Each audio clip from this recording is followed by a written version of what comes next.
கதிர்,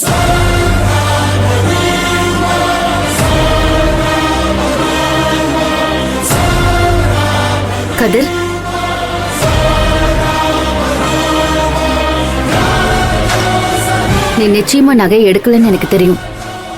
எதுக்கு நீ எடுத்தன்னு போய் சொன்ன?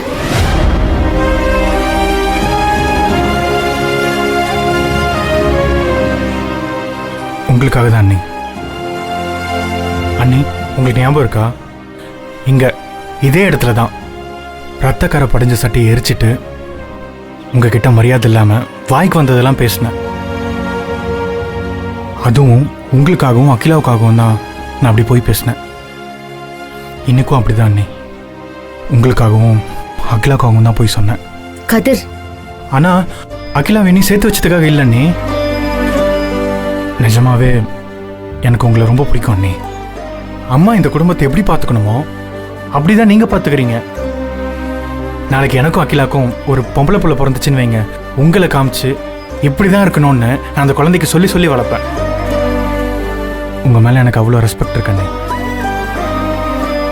அதுவும் உங்க மேல போய் அம்மா இப்படி திருட்டு பழி போடுறாங்க, அதை பார்த்துட்டு என்னால் எப்படி சும்மா இருக்க முடியும்? நீங்க இந்த மாதிரி ஒரு காரியத்தை செஞ்சிருக்க மாட்டீங்கன்னு எல்லாருக்கும் தெரியும், ஏன் அம்மாவுக்கும் தெரியும். இருந்தாலும் உங்க மேல வேணும்னே பழி போடணும்னு போடுறாங்க. அதுக்காக நீ திருடுன்னு ஒத்துப்பியா? அந்த நகை எங்க எப்படி மிஸ் ஆச்சுன்னு தெரியலையே.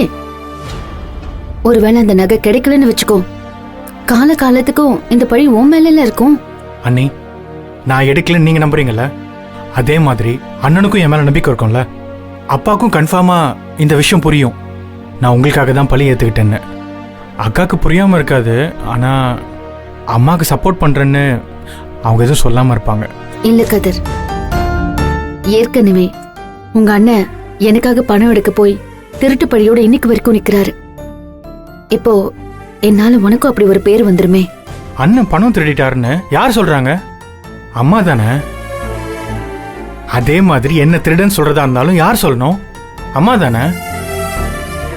அண்ணி, அம்மா பேசுறது அர்த்தமே இல்லாத பேச்சுன்னு அப்பால இருந்து மதி வரைக்கும், ஏன் இந்த வீட்டில் இருக்க எல்லாருக்குமே நல்லா தெரியும் அண்ணி.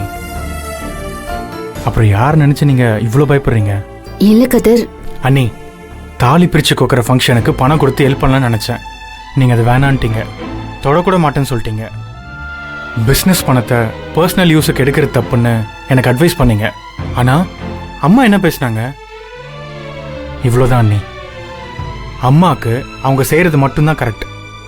இல்லை அப்படி கூட சொல்ல முடியாது. அம்மாவை பொறுத்த வரைக்கும் நீங்கள் என்ன சொன்னாலும் இல்லை செஞ்சாலும் அது தப்பு தான். அதுக்காக வீட்டில் இருக்கவங்களும் மனசாட்சி இல்லாமல் நடந்துக்க முடியாதுல்ல. அண்ணி, இன்னைக்கு அகிலா என்னை பார்க்க வந்தா. என்னது? அகிலா உன்னை பார்க்க வந்தாளா? எதுக்கு கதிர்? நான் அவ்வளோ சொல்லியும் இது வேற நடக்குதா?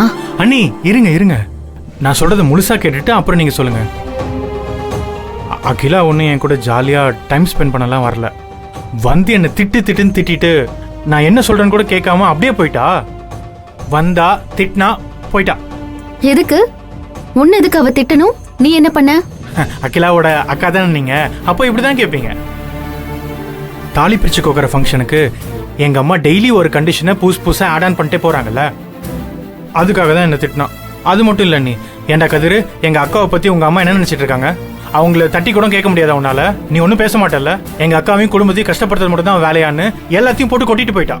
ஏதோ ஒரு சூழ்நிலையில உங்களுக்கு கல்யாணம் ஆயிடுச்சு. இருந்தாலும் அவ சின்ன பொண்ணுதான்.